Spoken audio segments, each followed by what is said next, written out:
Hi, I'm Alan Day, CEO and founder of State of Flux, and welcome to The Power of Three, a video series where we interview leading chief procurement officers and executives about three things that have influenced their careers.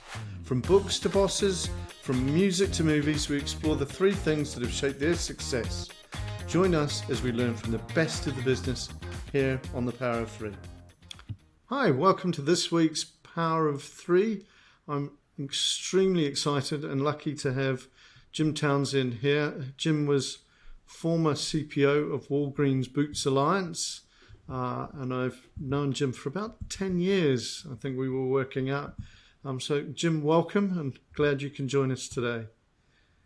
Thanks, Alan. Let me give you a bit of a sort of an introduction about myself very briefly. As Alan said, I was Chief Procurement Officer at one of the world's largest companies. In the past, I've worked in, I guess, 4 different sectors: aerospace, minerals, retail pharmacy, and distribution. I've worked all over the world extensively in East and Western Europe, Southeast Asia, Latin America, and North America. I'm currently enjoying a sabbatical from work. And I'm fortunate enough to be married to the wonderful Moya, and I've got 4 fantastic children. And as of last weekend, I've got a 10-week-old puppy called Digby. Fantastic, thanks, Jim. And potentially we'll hear from Digby partway through this, I'm sure. But, hopefully not. we have a very cheeky one that may come in, a bit older, 3 years old, but she's liable to come and bark midway through discussion. Anyway, yeah. So Jim, one of the things, we were talking before this about the sort of power of three and the theme of it. And it's all about kind of 3 things. And we found over the years that we use it from 3 things you've done well, 3 things to improve on. And it's the third thing that really kind of you need to listen to, because everyone can come up with 1 or 2 off the top of their head. So I'm going to start with that theme and lead you into 3 roles that you've had that really kind of stand out. And I'd love to know why they stand out and why you chose those roles, if that's okay. Yeah, thanks, Alan. So I've kind of picked one from the very start of my career, one in the middle of my career, and then the last role that I had. So my very first role was an engineering craft apprentice. I left school when I was 16, didn't like school at all. And in the mid-1980s, it was kind of a very different world to what it is today. It kind of was, to some extent, it was a school of kind of hard knocks in terms of working in tough manufacturing environment. And the training was fantastic, that I got, and that was at Rolls-Royce Aerospace. And all of those kind of engineering basics kind of served me well, and I was kind of using that knowledge sort of 25 years later or so. So I really enjoyed that. I was very fortunate in as much that whilst I left school at 16, my company sponsored me to do a mechanical engineering degree. And then later in my career, an MBA in kind of procurement and strategy. So really enjoyed that, enjoyed the role. Very different world to what it is now. And I guess kind of the mid-career role would be enterprise resource planning, or ERP, SAP implementation manager. That was kind of super interesting in as much that, again, a complex organization. There was a lot of change components around it. It was all about getting people to do things that perhaps they didn't want to do, and helping them understand how to kind of take that journey with you. It's about understanding the culture and navigating that culture, about understanding about companies making investment and rightly expecting a return on that investment, together with a much broader business aspects of that. So again, hugely challenging role. Really enjoyed it. Certainly not easy, but got a huge amount out of that, and kind of grew significantly as an individual. Then my last role, I was, as I said, I was Chief Procurement Officer at Walgreens Boots Alliance. Huge leadership component, You know, for me, procurement isn't all around the latest sexy kind of technology or, you know, pushing the envelope. For me, procurement is all around, hey, what is it the business really needs you to deliver on? What's super important? Is it resilience in your supply chain? Is it about growing top line? Is it about growing bottom line? Is it about balance sheet? Is it about, you know, some other kind of enabler such as supply chain innovation or whatever it be?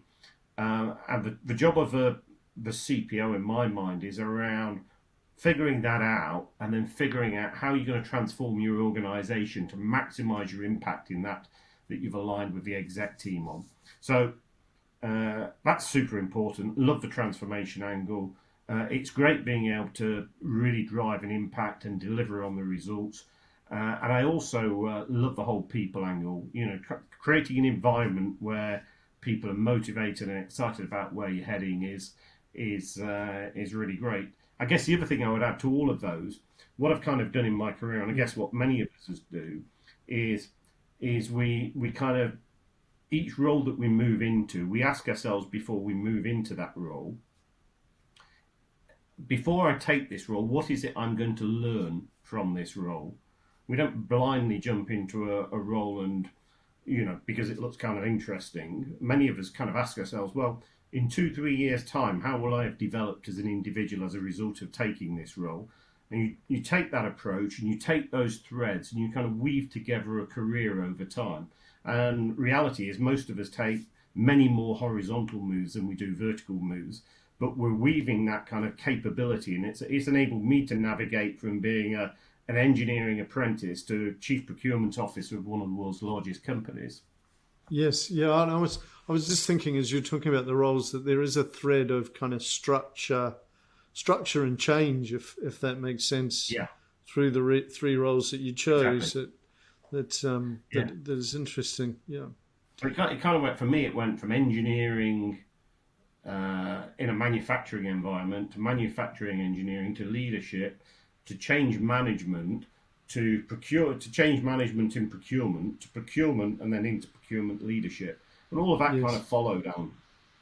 Yeah, interesting. So, just touching on that, if you stand back and look at your career, what are the three things that you'd like to be known for throughout that journey?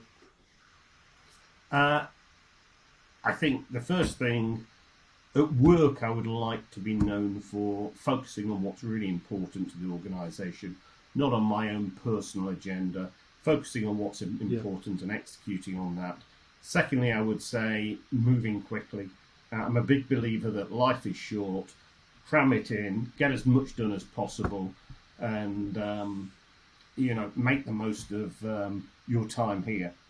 I guess the third thing would be giving people reasons to follow you. So, I think super important that, when you're working for somebody in a complex organisation, you've got to actually believe in the individual. You've got to see them as genuine and authentic, and you've got to be excited to be part of that team.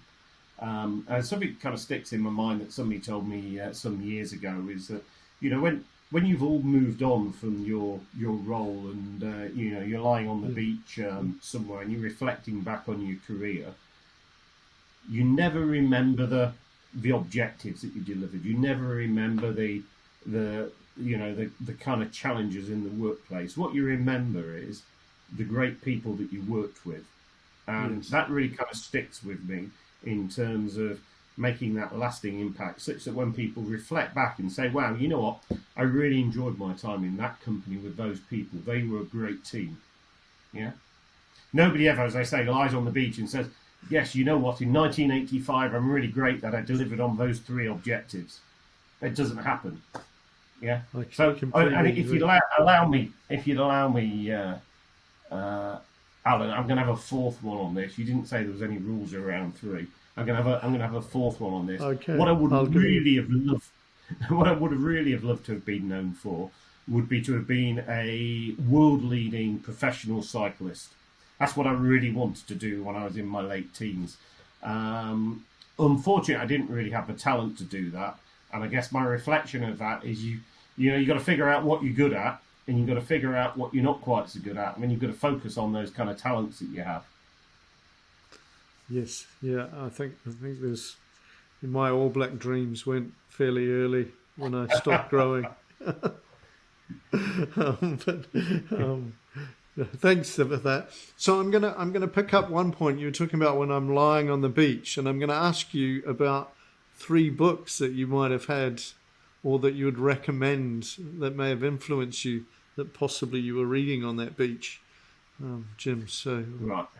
Okay. Well, I've got 3 books. I think there's only one of them I'd read on the beach. yeah, Alan, I think I picked one book for life, i.e., something you should always have by the side of you, and whether it's an electronic version or a paper version, it's kind of everybody's choice. And I guess that would be a dictionary, or if you equally a thesaurus, I think. And I think that language is a really beautiful thing. We should all make the most of it, and really important as procurement professionals, we should learn to articulate our arguments with clarity and a degree of gravity, and in part that kind of defines who we each are and how others see us. Personally, I'd choose the Oxford English Dictionary. I wouldn't choose the Webster's version, but I'd choose the OED one. But I think that's just a really great thing, and it's just kind of this part of learning about, mastering your language and mastering how to create convincing arguments. So that would be my my one for life. Yep. Professionally, and I read this book a long time ago, and it had a pretty significant impact on me when I read it. And to be fair, I've not revisited it in recent years, but that was Why Should Anyone Be Led by You? And that's all about authentic leadership. Yes. We all want to work for somebody who cares about me, who inspires me, is real, and gives me a clear picture of where they're going to take me, and also knows how to get stuff done. So that'd be my kind of professional choice. And then the reading now book that I'd take on the beach with me is, at the moment, I'm reading Billy Connolly's autobiography, which is funny and inspiring. Again, an individual that's kind of gone from being an engineering apprentice as a shipbuilder to a world famous comedian. Yes. And Billy Connolly didn't put any of his own mental shackles on himself and said, I could never do that. He just went for it. And one of the things I would say about life, just go for it. Don't feel constrained. You can be whatever you want to be within within those talents that you have. Awesome. I like it. That's one I haven't read. I'm a big autobiography fan, but I'll put that one on my own list, actually. Thank you for that. Yeah, he's great. He's very, very, very good. And married to a New Zealander, of course, which we'll give him a tick for that. Yeah, quite. So if I change it up a bit, and 3 movies that you would kind of either recommend or you'd like to watch, or for relaxation purposes, or just found inspiring? Yeah, I had to think really hard about this, because of all the movies I've ever watched, I've never kind of ranked my own 3. Maybe other people have a sort of a list on a spreadsheet. I certainly don't. But and I was reflecting on those that have kind of had an impact with me and stayed with me, and a movie that I watch time and time again. And maybe there's no surprises in this, but the one that I just love as a movie, because I think it's atmospheric, it's of a beautiful time, the cinematography is absolutely incredible, is Hitchcock's Vertigo, starring James Stewart. It kind of tricks you all the way. Absolutely fantastic movie. It's just so beautifully taken. You kind of watch that movie and you take them back to sort of 1950s America. Just a great movie. If you've not seen it, guys, find a couple of hours one rainy Sunday afternoon to watch it. one that kind of makes you think is, or for me, one that makes me think is the Shawshank Redemption. Yeah. You know what? I guess it must be 20 years old, maybe even more. I don't know. But I only watched it for the first time a couple of years ago. And the stories around those, Tim Robbins and kind of Morgan Freeman. And it's about kind of looking for consolation, finding compassion through each other. And the kind of the message around this is it's never too late. Yes. For me, yeah, it's never too late to make a change in your life, whatever change you want that to be. So great movie. I'm sure many people have seen that. Yeah. The third choice would be one that really inspires me, and that is "It's a Wonderful Life" by Frank Capra. Again, James Stewart. There's not like some James Stewart kind of loving going on here. It just so happened, just a coincidence. Yeah. But and I guess the thing about that movie is, when everything seems to be stacked against you, in the end you'll find a way through it. But to do that, you've got to have the support of others. You've got to stand up to bullies. You've got to do what you believe is right, and whatever it is that's bothering you is rarely as dark as you think, and it's much easier when you've got other people around you.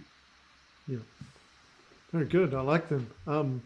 And so if I just think of influences, and clearly, there's a theme there of kind of personal development and I suppose humility through there as well, Jim. But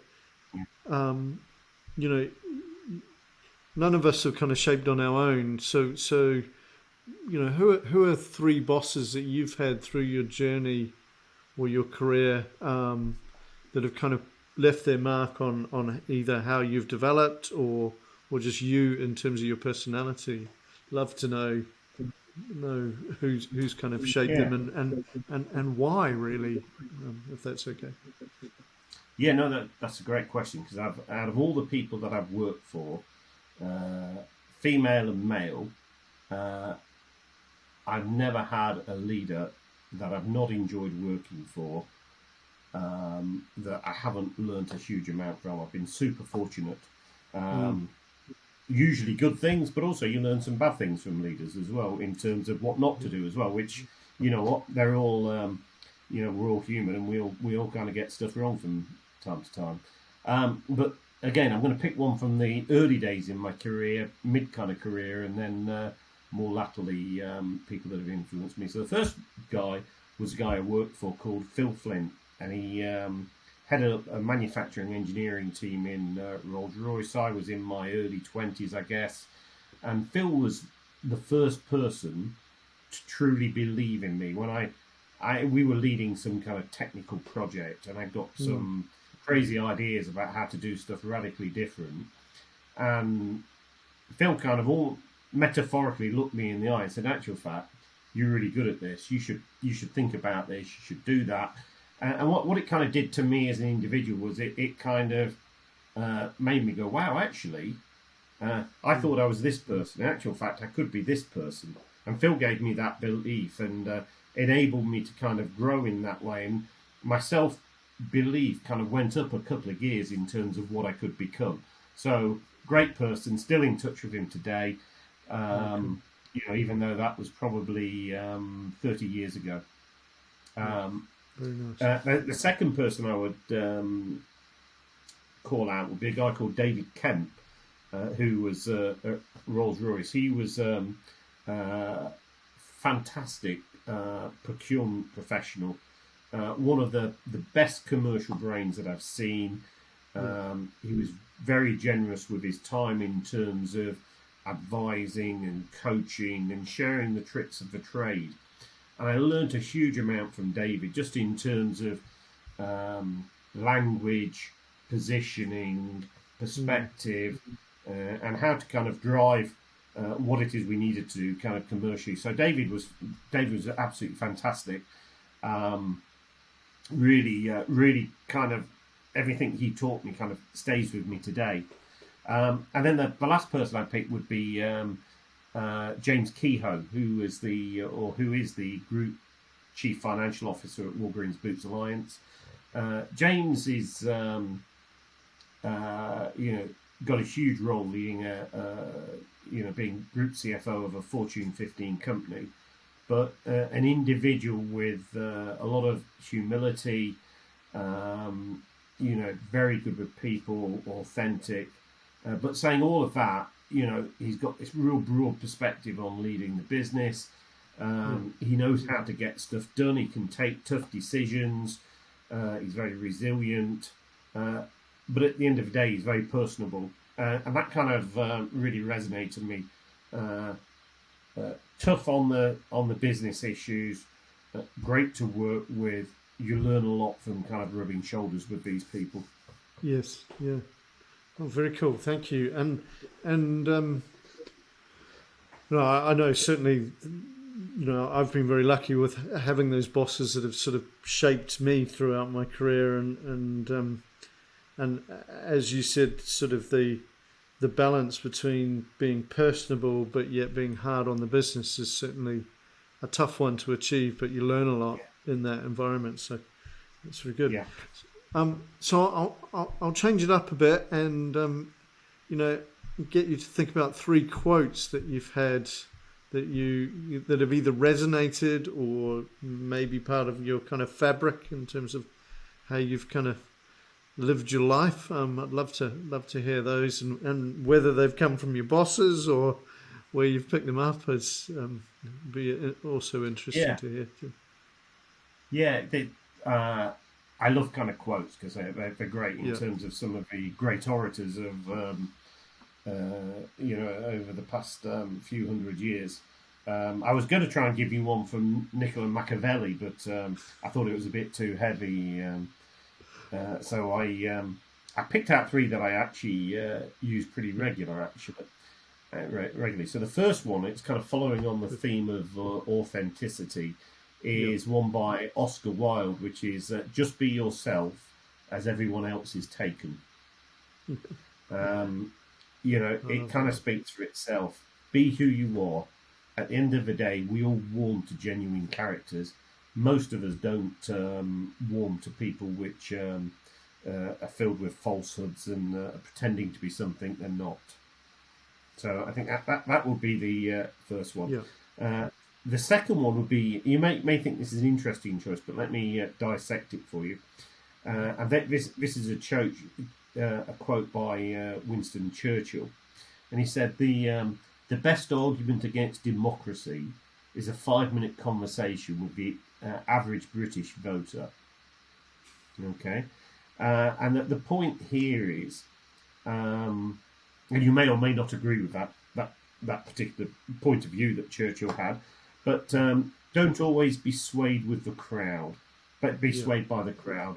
Be ready to kind of stand out and have an opinion that's maybe different from the crowd, but be ready to say that. And just because the system or the process that we have suggests the answer should be X, it's okay for you to challenge that and say, well, I actually think the answer should be Y, Z, or Z if you're from the US. I think that's really important. So, I think it's a really, really interesting viewpoint, Just because something drives us down one way doesn't always mean it's right. I like it. I guess... Sorry, go on. I was just going to say, it's kind of similar to the Henry Ford people. If I'd asked people what they wanted, they'd say faster horses, really. There's some similarities between the two in the sense of you can't, you've got to do what's right, and sometimes it's not the popular belief kind of thing. So, I like it. I like it a lot. Yeah, but the world's imperfect. Everybody will have an opinion, and certain things will drive you down certain avenues. But it's okay to have your own opinion and to argue that opinion, but equally to know when to stop arguing and just get on with it.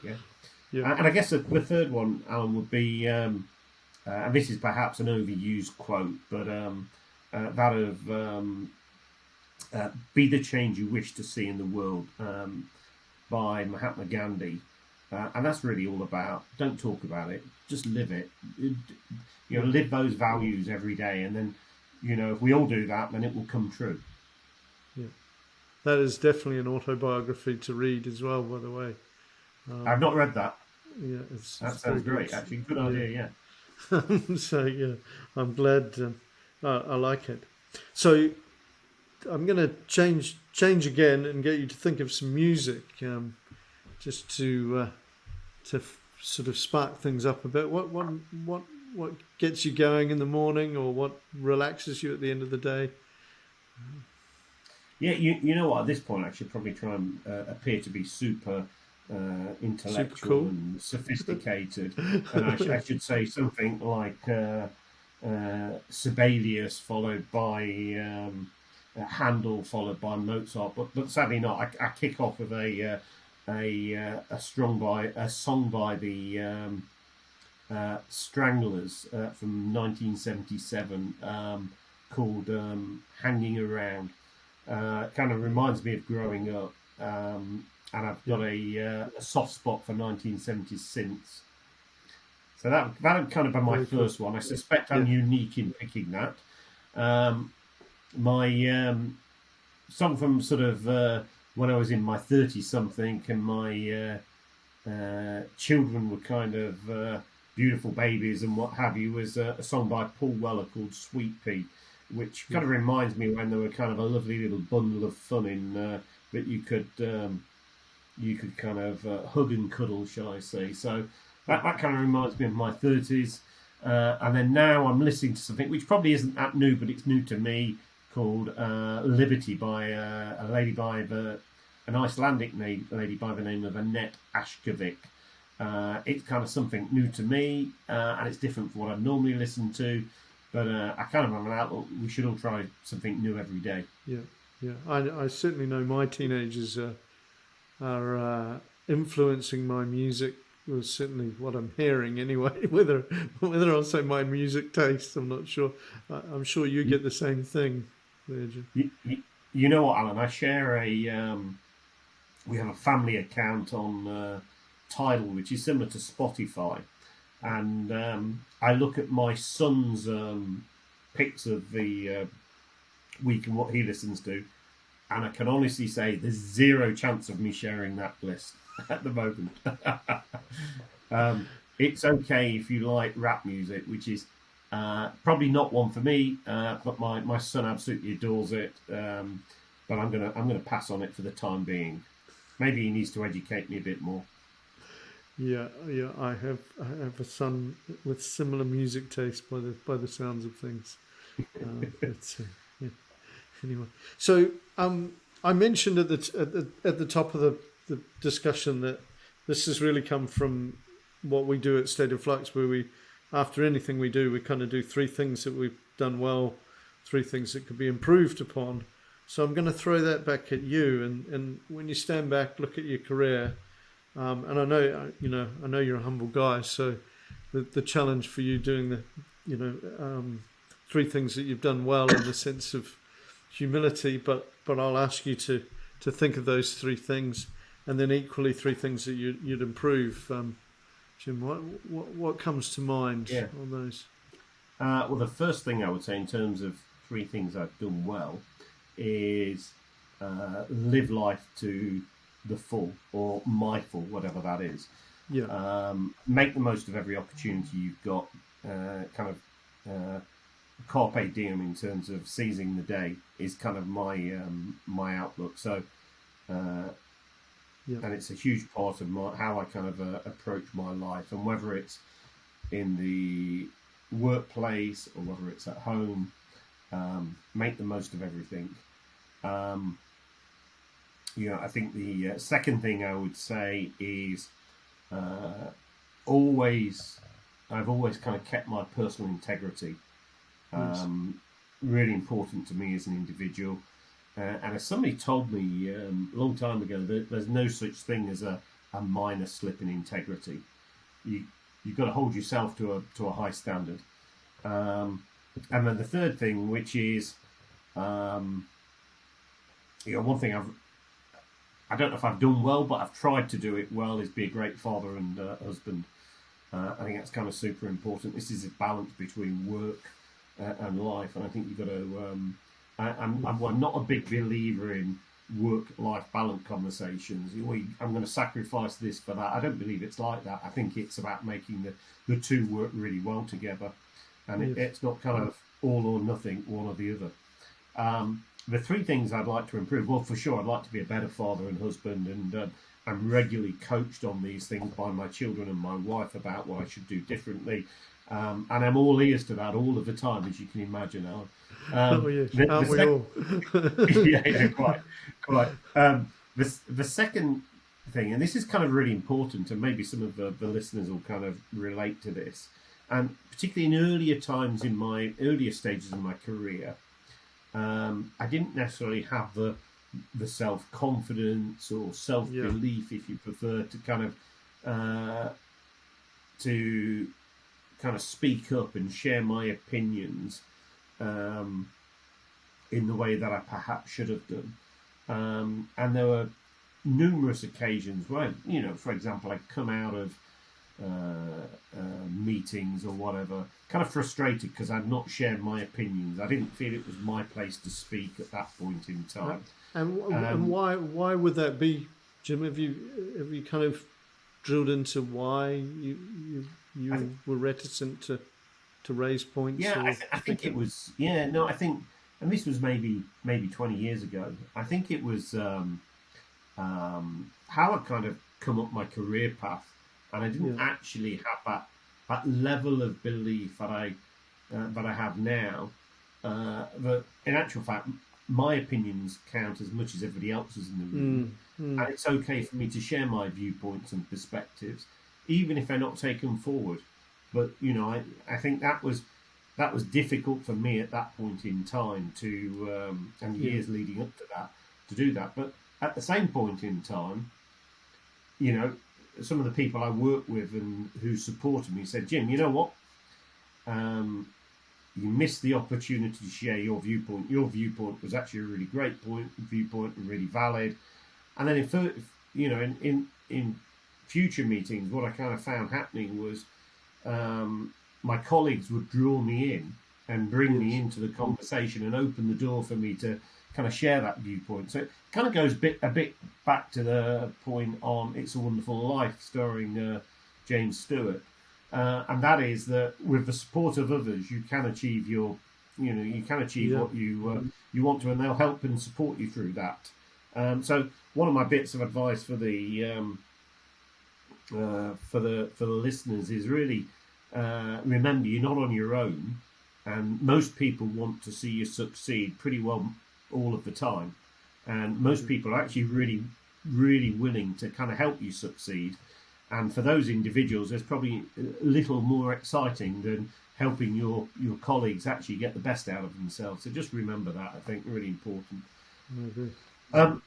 The third thing is checking myself in terms of, am I taking enough time out for others? And what I mean is, at times I can be very focused on the objective and what it is we're trying to achieve, and I need to check myself and say, hey, I may be good at going 100 miles an hour.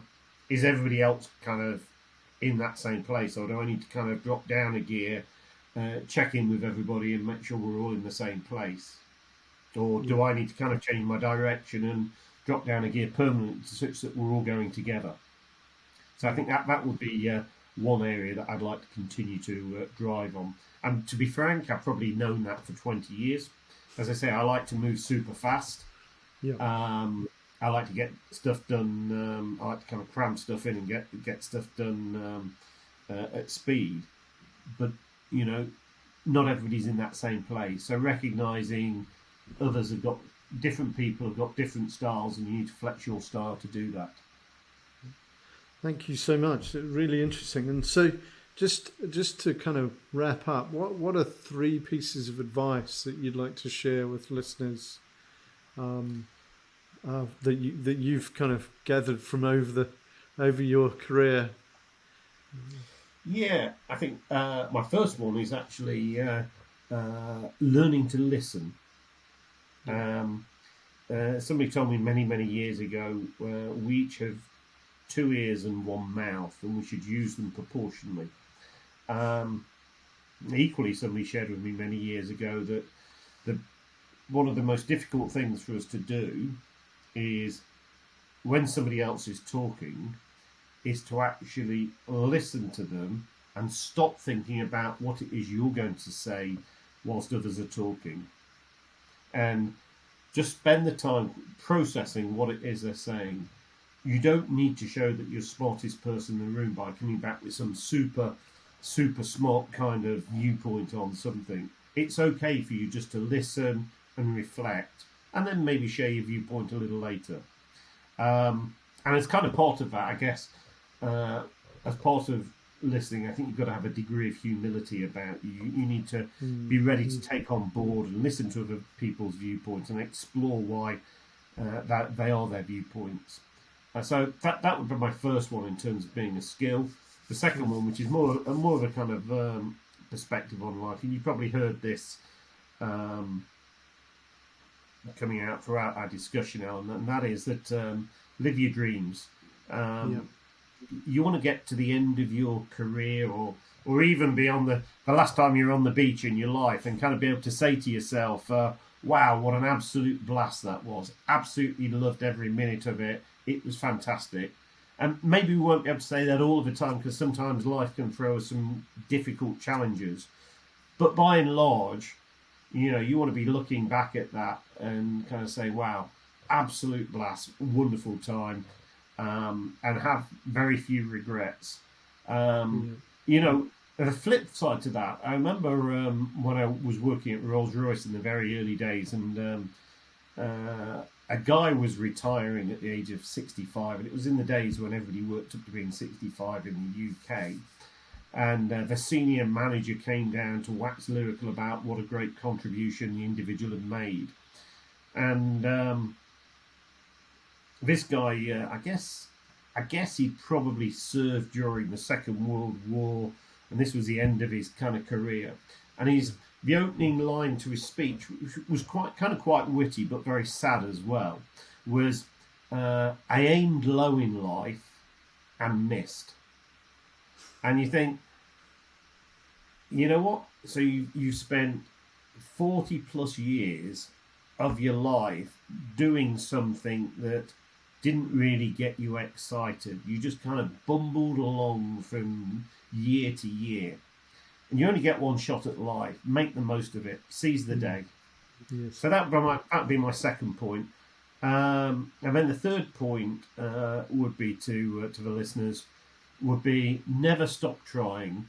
Learn everything you can from yourself in terms of how you behave and reflect on that. Learn everything you can from other people, and be the best version of you that you can be. And don't settle for second best. Just continue to kind of focus on growing and developing, and that will enable you to be a much more rounded person, enable you to kind of live those dreams as well.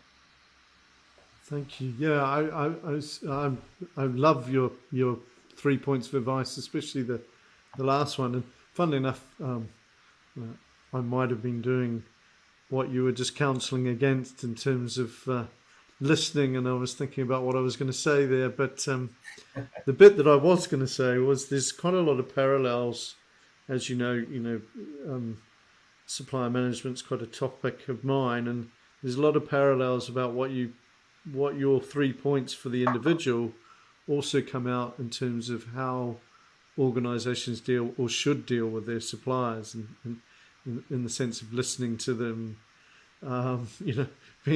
being humble with them, and enjoying working with them, which is quite interesting. So, for me, what you were saying isn't just something that they should live by in terms of their own life, but also how they're doing business with people as well. I think is quite a key point there as well. Quite. No, I think I wouldn't attempt to separate it. How you work with the suppliers, how you work with your colleagues in the business, how you work with customers, how you are with your parents, your family, your friends. You've got to have that same degree of integrity, and for sure that doesn't mean sometimes the conversations won't be tough, but they'll be tough for a reason. Completely agree. That's really good. Thank you. Thanks, Jim. Thanks so much for your time. It's been awesome to talk to you, as always. So, hugely appreciate it. Thank you. Yeah, thanks, Sam. Really enjoyed the conversation, and hopefully something for our listeners. If there's 2 or 3 things you can take away from this that you kind of can apply to your everyday way of thinking, everyday life, that'd be great. Thanks, Jim. And thanks to everyone who's listened. And we'll speak to you again next week. Take care.